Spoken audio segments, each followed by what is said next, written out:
busy guy. How have you learned to be intentional with your time, and do you have any strategies? Okay, so you're talking about work-life balance and that kind of thing? No, just, I mean, is there anything people do, like 5 to 9 to 5, 5 to 9, or, do you only check emails in the morning, or just something that you found that works for you, and actually you're able to function very effectively? Okay, and actually I do want to talk about work-life balance, because I think that's probably the most difficult thing for everybody. And work-life balance is different for everybody. I think that at the beginning of your career, the first 7 to 10 years, don't expect to have any work-life balance. It should all be work. If you really want to get to the very top of an industry, it's sacrifice. After that, I think, I tell folks, if you want to figure out what your proper work-life balance is, pretend that you died and have 5 people eulogize you, right? A family member, best friend, somebody you work with, somebody from your church or synagogue, someone from your community, and you write the eulogies that you want them to say about you. You just wrote the blueprint for the way you want to live your life. I've done it a couple of times. It is mind-blowing. I'm telling you, do it. It will change the way you behave. It'll change what you prioritize, what you don't prioritize. Amazingly insightful. But some of the things that have helped, because you never have enough time in the day. One of the best things I ever did was turning off the automatic pop-up when an email came in. On the bottom of your screen, every time you get an email, it pops up. It used to drive me nuts. I'd be working on something, I'd say, oh, Joe wrote, I gotta go look at what Joe... terrible, terrible. Shutting that thing off was probably one of the best things I ever did.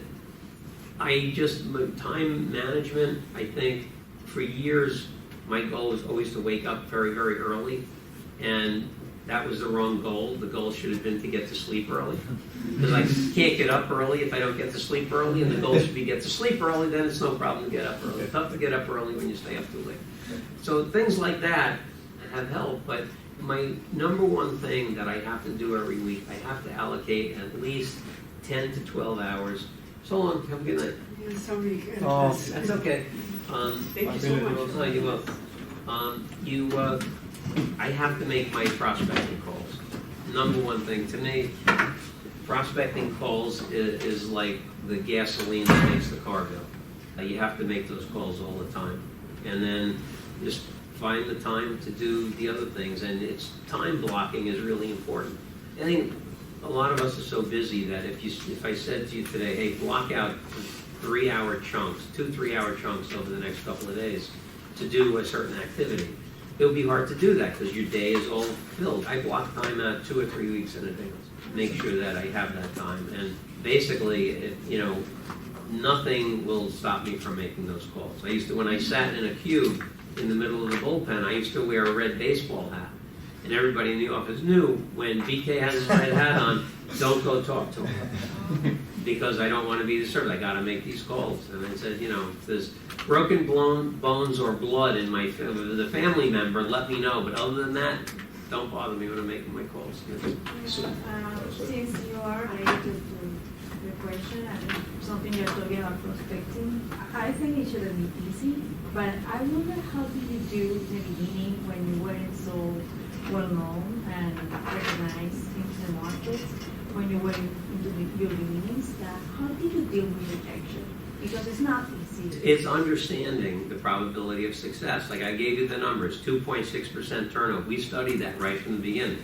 So when I started making the calls, I knew that 19 people out of 20 were going to either hang up on me or not be nice to me. And so I knew that was the probability going into it. So you mentioned that it's not nice not to be right.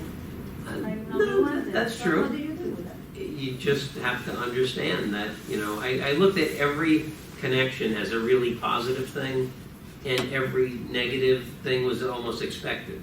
Like if somebody hung up on me 19 times in a row, I was like, yeah, this next one's probably going to be a good one. And I think that, you want to understand things, and you have to use different techniques. Like one of the best things I ever used to do, when people would hang up on me, I'd immediately call them back. Immediately call them back and say, hi, sorry, we must have gotten disconnected. Most people feel embarrassed that they hung up on you. half the time I'd have a great conversation with them when I called back. The other half the time they hung up on me again, and I wouldn't call them back until next month. But you know, you have to have a thick skin when you're doing this and understand the probability of success. So you mentioned a lot of things like characteristics, like be successful and like the averages and all these numbers. The story I really liked that you shared was like when you were a kid and you went and shoveled like driveways. I'm curious to know, like, what was it like when you were a kid, like these principles, like strong work ethic, like determination, all this. Was this something that you picked up throughout life, or was it like taught at home, like at the dinner table, like were your parents like distilling this into you, or did you learn this along the way? You know what, I think as a kid, it was all about sports for me. I played baseball, I played baseball through college, but I played basketball as a kid too, and I was always, you know, first one to practice, last one off the field. It was just part of who I was, and I didn't get that from my folks. My dad was an educator. My dad was a science teacher and then a vice principal, then a principal. Fortunately, not of my high school, but he was a high school principal. Yeah. And neither of my folks really related to sports, but sports is what I think put that in me. I wanted to do well in sports, so I put in extra time. Mm-hmm. And I think that taught me that, you know, I wasn't the greatest player in the world. I was pretty good, but with continued practice and effort, you know, two things we can control in life. We can control our effort, and we can control our attitude. And if you're controlling effort, you know, give it your all. What the heck? We live once. Why do anything half-assed? Give it everything you have, because great things can happen. Yeah, seeing you were a legendary professional, and I think when you were at our age, you encountered many distractions. So I just wonder how you can keep the flame of your willpower to fight until this age. And the second question is, what types of qualities in people that you hire or bring in to your ship? Okay. What keeps me going? I don't know. God has blessed me with a tremendous amount of energy. So I keep going, and I do really love what I do. So to me, it's second nature. I love doing it, and so it's fun. It's fun for me. With regard to the people we look to hire, interestingly, you know, I talked about that aptitude scale and the likability factor. We used to tell our HR folks, go interview people, you know, look through the resume, look for certain things. We always really liked people who were involved in team sports because the real estate brokerage business is very, very competitive. And if you played team sports, you were very competitive. Also, it's very collaborative. You have to work with other people. So team sports we liked better than individual sports. Or some exhibition of excellence in your background in a competitive environment where you captain of the debating team, publisher of the school newspaper, class president, something that you excelled at in a competitive environment.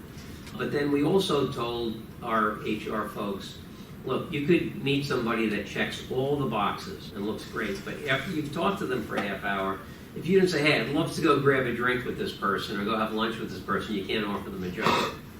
And so that was something, that approach really helped our culture. When we sold the company, we had 250 people. And we routinely, you know, somebody at the company would get married, there'd be 40 or 50 people from the company there. We had 20 guys get houses together in the Hamptons for the summer. You know, couples would go on vacations together. That was because of the type of culture that we fostered, and I think it's because of the type of folks we hired. You just want to hire people you want to hang out with. I mean, you spend more time with the people you work with than your family, right? So you want that to be a pleasurable place to be. We wanted our people to feel like they were working with their friends, not with coworkers. Switch topics a little bit, but can you talk about what your views are of the market, especially like office and stabilized apartments?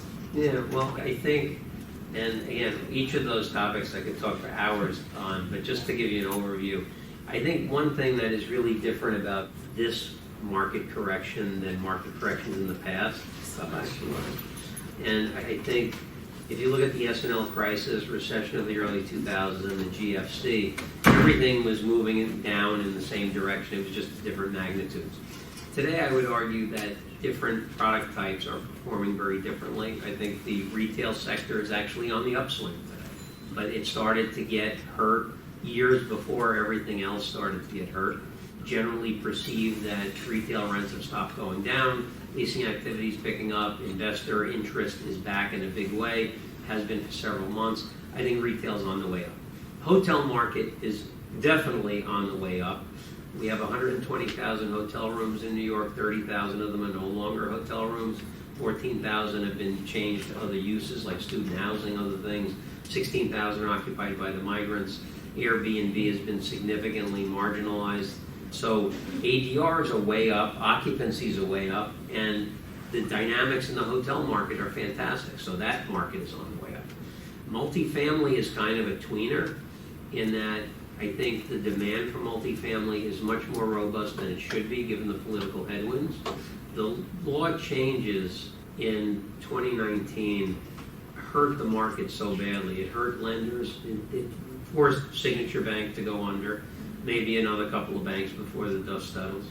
And it has negatively impacted values very, very significantly. And our politicians just don't understand that the solution to all our housing problems are on the supply side.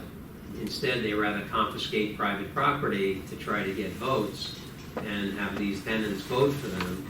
But that doesn't solve the housing problem. We need housing desperately at every level of the socioeconomic ladder. And the politicians are not producing. And even if you believe that an Econ 101 textbook is capitalist propaganda, you can't look beyond the pandemic. Where in Manhattan, so many people moved out, vacancy rose significantly. That's like adding supply. What happened? Rents dropped 30%.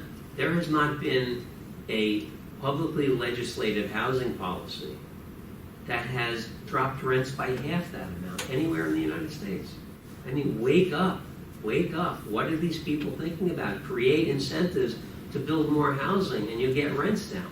So our politicians, every one of them says we want New York to be more affordable for everybody. But yet, why is it that every single piece of legislation that's been enacted or ignored since 2018 has done the exact opposite? Constricted supply exerted upward pressure on rents. The hypocrisy out of our policymakers is unbelievable. You can fix the problem so easily. A number of ways. I can go on for hours and hours about this topic. And then lastly, just the office sector. Office, you have to look at new construction Class A versus everything else. New construction Class A is doing relatively well.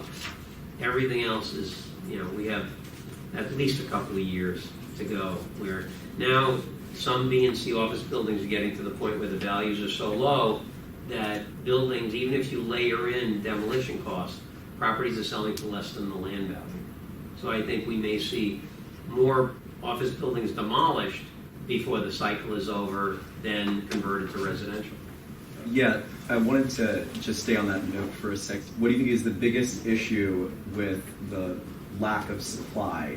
Is it rent stabilization? Is it like low construction permits are allowed? What is the mechanism that is most leading to such low supply? Well, several things. In terms of the existing stock, rent stabilization is definitely creating a problem because it leads to a misallocation of the asset, of the resource.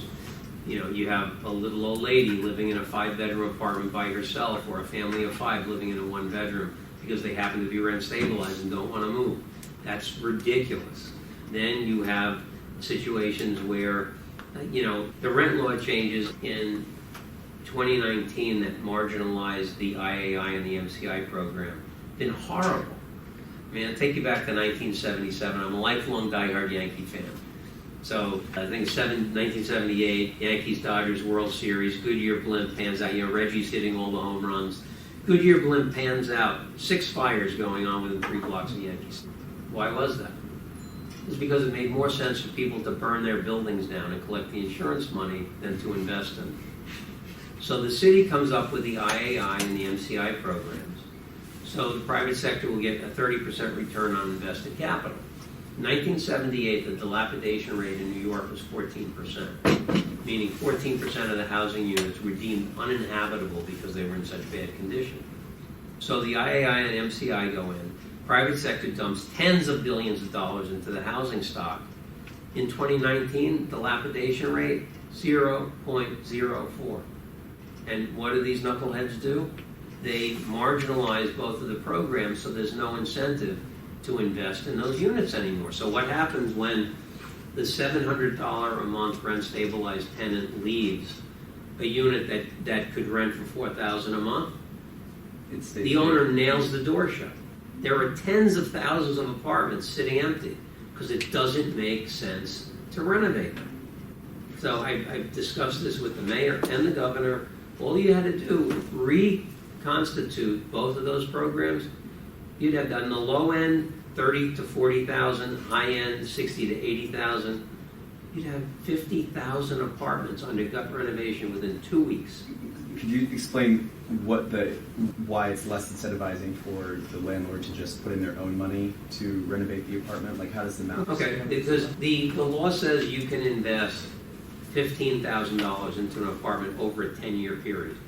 You know, the average renovation of a rent-stabilized apartment is $110,000.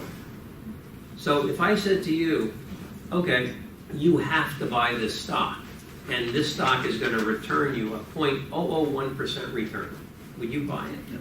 So why would you putting $15,000 into an apartment doesn't do anything? And think about it, if those apartments were in the gut renovation, how much flooring would you sell? How many refrigerators would you sell? How many toilets? How many sinks? How many windows? How many jobs would you create? And you put 50, 60,000 units on the market, that's going to drive rents down. So do you think that a lot of owners are just waiting for the buildings to vacate over the decades? They are waiting for the laws to change because it doesn't make any sense. You get a $58 a month increase. You're going to invest $150,000 in fixing an apartment up to get $58 a month. Do you think the laws will change? I think they will over time because what will happen, the buildings don't deteriorate overnight, but they're deteriorating because nobody's putting discretionary money into the buildings. Once the tenants start complaining and once hopefully they become aware that it's their politicians' fault why the rent's so high or they can't find an apartment, the quality of the housing stinks. Once they get loud enough, the politicians will say, hey, we have to do something. Just like they did in 1978 when they said, look, everybody's burning their buildings down. Let's do something to create an incentive for the private sector to invest in the housing stock. Create the right incentives. The private sector will do anything you want it to. And time for one more. Bob, you understand image and branding. What is the industry? I know Chips just rebranded, but what does the industry need to do to kind of as the olive branch to the people, right? To renters who think that the developers and everybody in the real estate industry are the bad guys, and you know the politician A is the good guy saying, you know, coming in with the 2019 rent law. What needs to happen? Does it have to be? I think it's awareness and education. I think that part of it, if you're a free market tenant, and the problem is that the rent-regulated tenants are more vocal than the free market tenants are. But if you made a free market tenant realize, hey, your rent is $3,000 a month for this one-bedroom apartment. Your rent's really only $2,000. You're paying $1,000 in real estate taxes. And you're also paying so much because from your neighbor, I'm only collecting $432.16 because they're rent controlled. And so you're subsidizing their rent because we have expenses we have to pay. All of a sudden, people would start looking at it a little differently. In politics, the squeaky wheel gets the oil. You have to get free market tenants to be more vocal. The politicians will listen. And what we need really most of all, we need to, the biggest problem we have in the city is voter apathy. Only about 15% of registered voters actually vote, which is why we get these people in that, you know, that will not do the right thing for their constituents. Who have heard several council people say that they voted against a new project in their district because if it's a 1,000-unit project, hey, maybe 2,200 people move into my district that don't know me and might not vote for me. What the heck is that?